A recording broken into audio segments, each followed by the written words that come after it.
You know, in the world of clinical trials, data is everything. I mean, everything. And for decades, one single format has been king. But there's a huge shift on the horizon.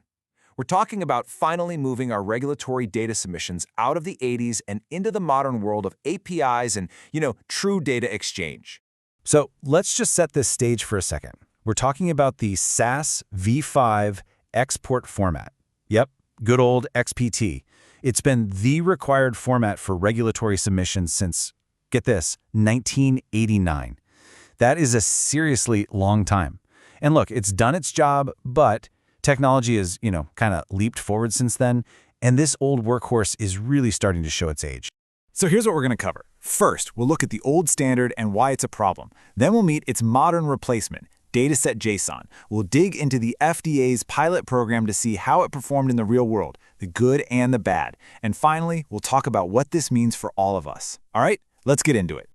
All right, Section 1, the decades-old standard. So you might be asking, why rock the boat? I mean, this format has been around forever, it's been reliable, why change now? Well, the simple answer is that its limitations have just become, too big to ignore. Okay, so here are the problems with XPT.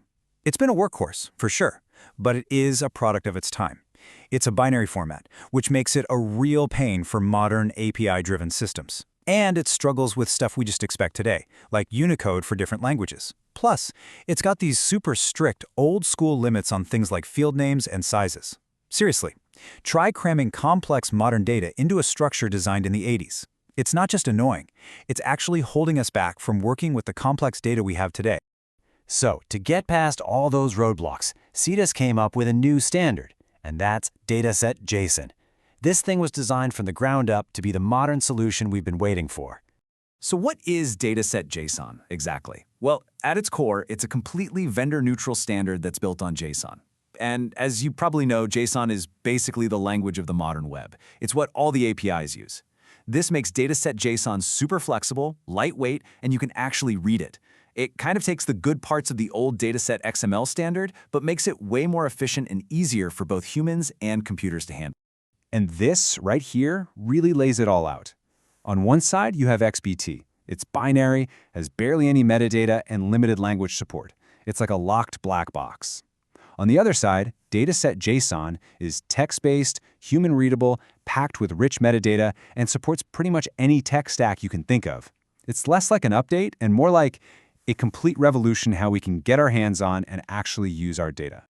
Okay, this all sounds great in theory, right? But how do we actually know it's going to work in the real world? We're talking about regulatory submissions here. The stakes are incredibly high. Well, that's exactly where a huge pilot program comes in. And I'm not talking about some small internal test. This was a massive collaboration between Fuse, CDISC, and the FDA itself. Their goal was pretty straightforward but absolutely critical. Could they prove that you could just swap out XPT for Dataset-JSON without losing any data or, completely wrecking everyone's workflow? They were smart about it too. They broke it down into 3 phases to build confidence. Phase 1 was just initial testing, converting sample data, making sure the tools worked. Then in Phase 2, they leveled up and started submitting real clinical and non-clinical study data to the FDA.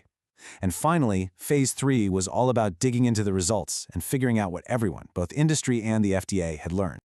I love this quote, "Same content, different suitcase." It just perfectly captures the goal of that first phase. The whole idea was to show that Dataset-JSON could be a simple drop-in replacement. You're not messing with the precious cargo, the data, you're just upgrading the suitcase. And that was absolutely key to getting everyone on board without causing a huge panic. Okay, so what happened? What did all that real-world testing actually show us? The pilot wrapped up in June 2024, and the findings, well, they were both really promising and super insightful about what needs to happen next.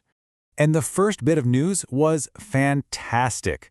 We're talking a 95% success rate.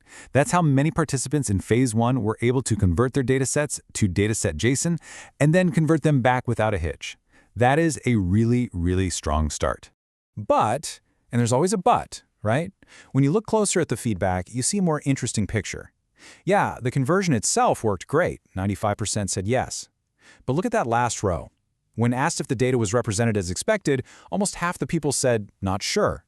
And in our world, not sure is a huge red flag. You can't have uncertainty in regulatory submission.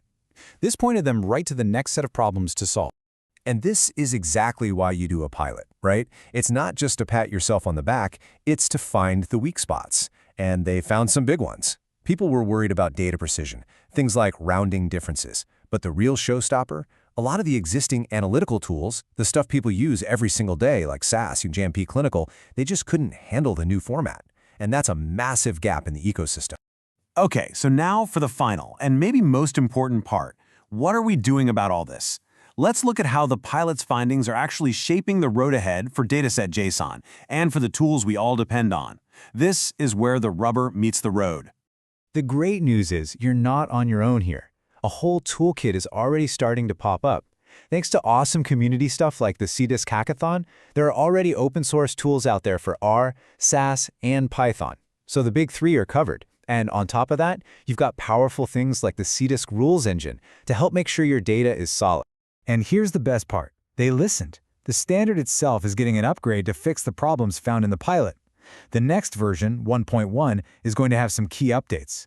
They're adding a decimal data type to nail down those precision issues. They're bringing in something called NDJSON to make processing huge datasets way more efficient. And they're even simplifying the whole structure to make it easier for everyone to work with. It's a direct response to the real-world feedback. So when you boil it all down, the pilot pointed to one giant, unavoidable conclusion. This isn't just about a new file format. For this to really work, the analytical tools we use every single day have got to be modernized too.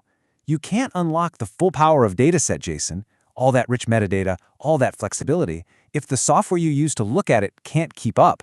And that really brings us to the big takeaway here. The move away from XPT isn't a maybe anymore. It's a win. The pilot has shown us the path. It's uncovered the hurdles, and now the solutions are starting to roll out. So the only question left really is the one we all have to ask our own teams. Is your workflow ready for what's coming?